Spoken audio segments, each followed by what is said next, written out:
Welcome everybody to Microbiotics Bow Talk. Welcome to the year 2024 as well. I believe this is our first official Bow Talk in the year. Hope the year has been good to you so far. It's been good to us here at Microbiotics. We started this year with a renewed energy to actually give out beneficial health information, and we hope that the energy stays with us throughout the year 2024. Yes, we hope so. And on the 12th days of I was about saying on the 12th day of Christmas. No, on the 12th day of the year, we say welcome to Microbiotics Bow Talk. And I'm your usual host and the Chief Research and Communication Officer of Microbiotics, Sayo Fasuno. And on behalf of every other member of this communication firm, we say welcome to 2024 and hope it is good to us all. So we are going to start the year 2024 just like we ended 2023 with loads and loads of beneficial information for our health. And today we'll be talking about diphtheria. I think most of us must have heard about its recent outbreaks in some parts of the country, and those cases are already accumulating. It's a disease that is affecting majorly children under 5 or even older than that, and it has also been known to affect people who are also older adults with comorbidity, who have other diseases that they are not showing. The disease and the cases are presently being monitored and being overseen by the Nigerian Center for Disease Control and Prevention, NCDC, in conjunction with the State's Ministry of Health across the country. So it's an important disease. Now, it has always been an important disease because the vaccination for the infection has always been available for children. That's one of the major ways of preventing it. So it's an important notifiable disease, and we at Microbiotics are hoping to contribute our own quota by providing necessary information to help the public to know how to manage the infection. So we are going to launch properly into it, and let's quickly go through what we have. So diphtheria is caused by a bacterium, Corynebacterium diphtheriae, and this is actually a spore-forming non-capsulated bacterium. And of course, the disease primarily, the organism primarily infects the upper respiratory part, and where it produces exotoxins being released into the bloodstream, affecting other areas, especially the heart, the kidney, and even other parts of the body, leading to paralysis. So it can actually cause nerve and kidney failure, and also paralyzes the muscle of the heart. So of course it's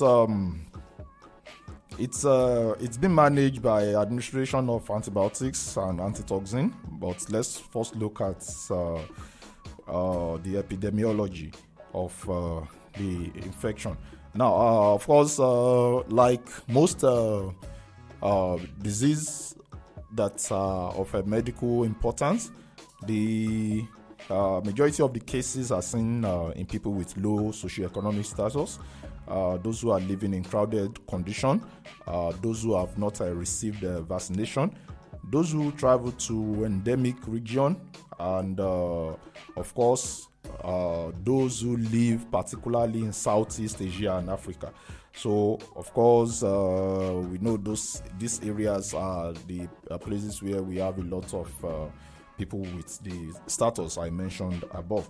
So the disease has no racial or sexual predisposition. It can happen to any race. It can also happen to either male or female.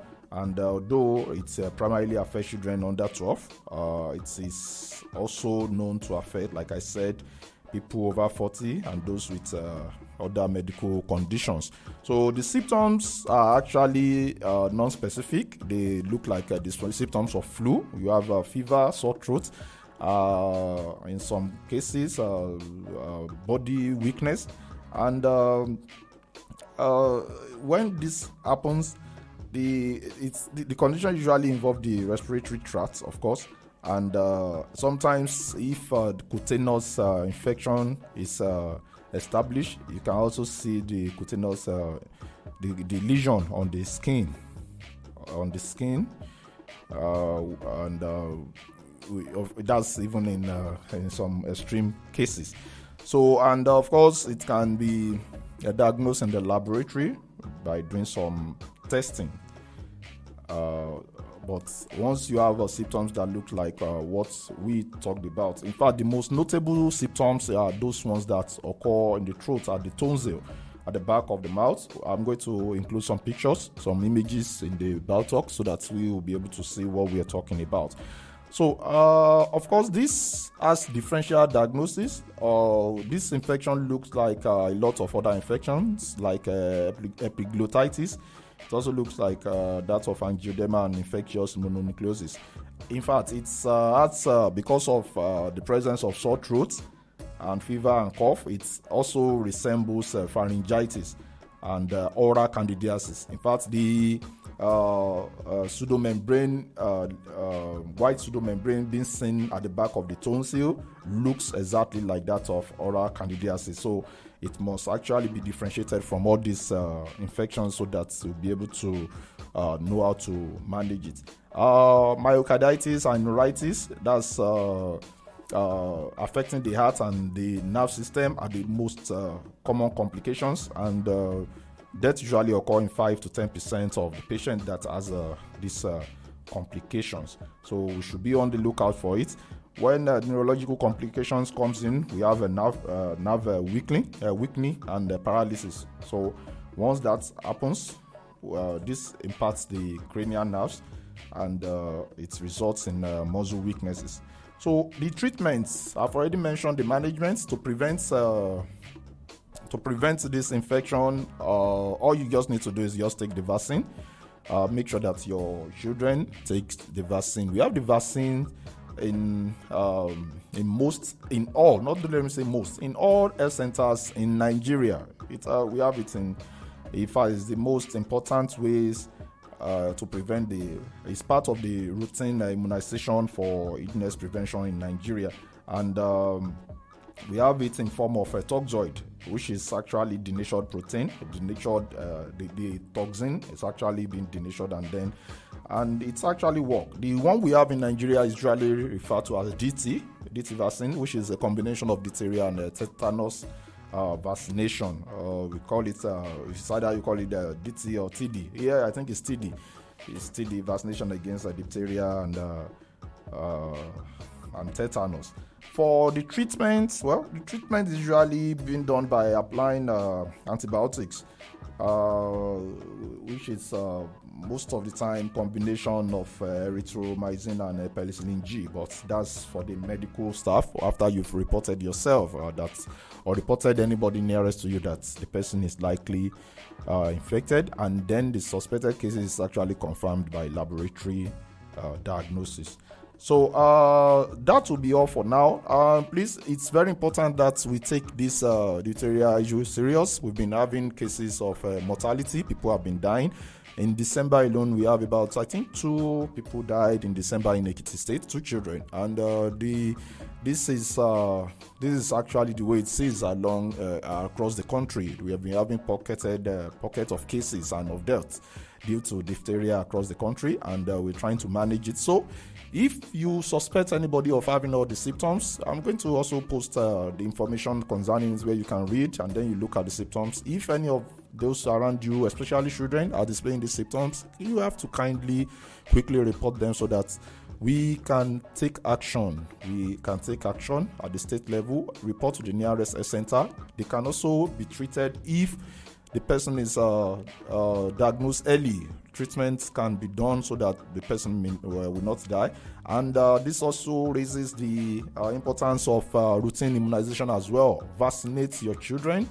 Vaccinate. I think TD also can be gotten for adults. So get yourself vaccinated. Get your children vaccinated against this deadly infection.